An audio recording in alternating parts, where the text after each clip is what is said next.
Ako po si Martin, DTF operator ng TIT 999. Nagamit ito ng 6 na araw na may bilang na 117 meters. Ito naman po yung aming printer red area. Ang uling palit po ng colored at white noong November 29 last year. Ito naman po yung aming copying na may 90% good condition. Head clean.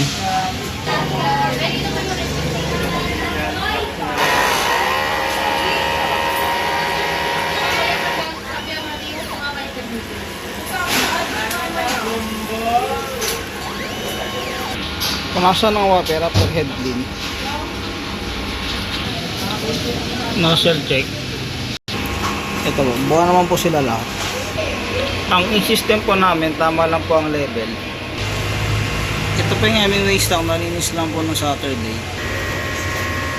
Ito po yung aming ABR. Ito naman po yung aming stock ng unusing tsaka green solution po. DTF powder at DTF film.